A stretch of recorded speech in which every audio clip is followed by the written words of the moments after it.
Now today we're coming from Matthew chapter 26 and Mark chapter 14. We're talking about Mary, the one with the alabaster box. And every time we see her in the text, we see her being accused of something. But on today in Mark chapter 15, there's no accusations. She's just showing up looking for something, and we don't know what it is. The Bible says that she's the sister of Simon the leper, and she comes for something, but I don't know what. But I know her brother is a leper. You know what leprosy is?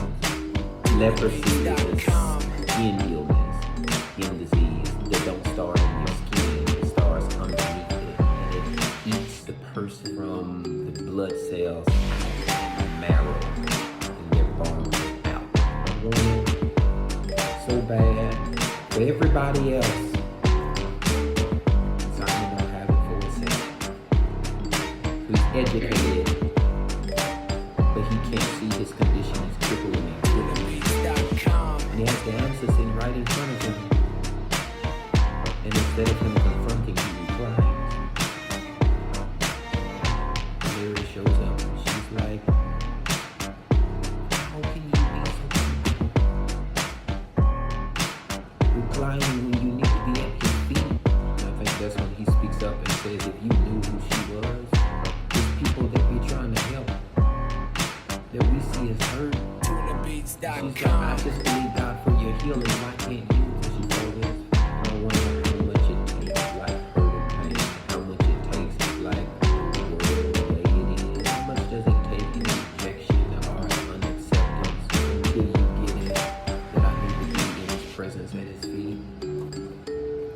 And Simon uses the worship is not to be one at the table or the same status of I'm not competing, I'm not even sitting with these people.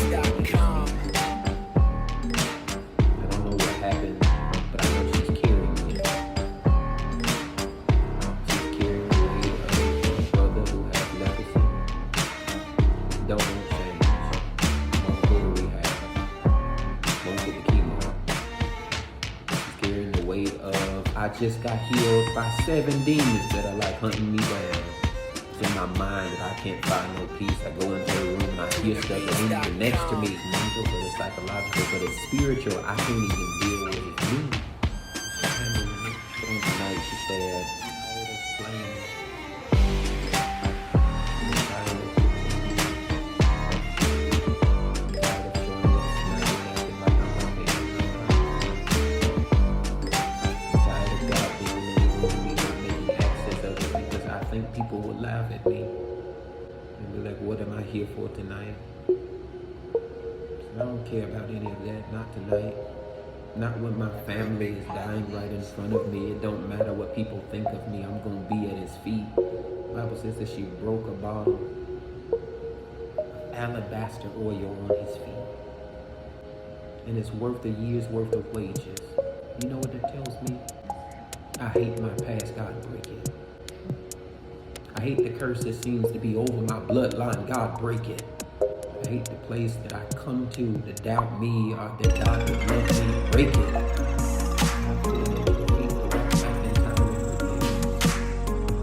time I would hurt him, every time I would be ill in my intent to me, God,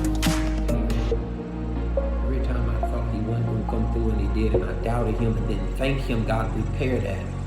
Repair the relationship so we can do it. Repair the heart so we can repair the house so we can live. Put it at his feet. The only one who can do it is him. You gotta know like some stuff is out of your capability. But I not only know him to do stuff yesterday. My Bible says that he's omnipresent. And what that means to the soul class is that he's not only in my yesterday, but he's in my today, tomorrow. You catch that? It says everything has already been done and completed, which means we got to stop thanking God for what he's going to do and just thank God for what he's already done. So I don't have it yet because I haven't believed in my mind that I can see it, but God's already done it. And so tonight she thanks him for the coming out of the tomb. Tonight she thanks him for the healing his body. Tonight she thanks him for making a way and being 4 days late but still showing up on time. You don't know what I'm talking about? Not Simon of Lazarus. That he went into a tomb after being 4 days laid on the side. And that he was tucked in there, wrapped in it. People looked at him, cried about him, but could not help him. You know, we found himself in a tomb because when Jesus shows up, the crowd is complaining that he's been in there and he smells bad. Please don't move the rock. And you gotta know he'll show up a rock moving. You don't know what a rock moving is? He says if you have faith the size of a mustard seed, you'll be able to speak to this mountain. Sometimes it's not even a mountain, sometimes it's just a rock. You ever been between a rock and a hard place? Didn't know how you was gonna pay it, how God was gonna come through, but you believed him anyway and he still did it. Didn't know if he was gonna make it out of this, but he carved a way out of no way. Old folk used to say he's a wheel in the middle of. He's the peace of any storm. He's the calm of any hail. This is Lazarus. Come forward. And Mary, I think, received it. She showed up for my brother because it's for my family. Said tonight ain't even for me.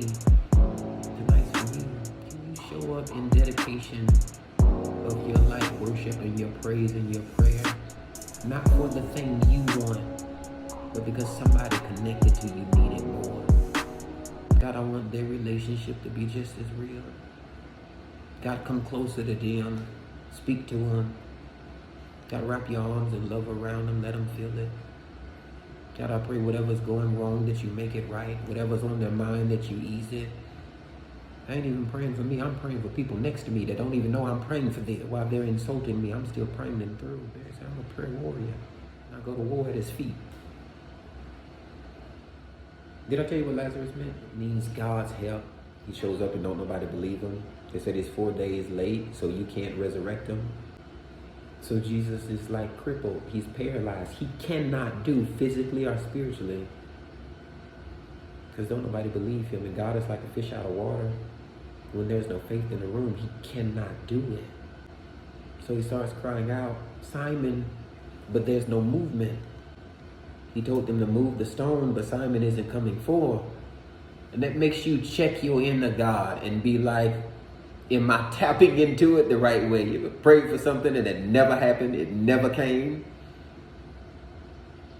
Jesus is like, I'm supposed to be the son, and I can't even raise him. God help.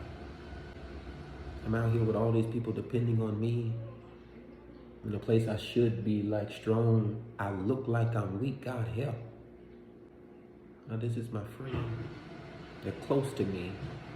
And what they're going through hurts me. I can't do nothing to heal them. God help. God help.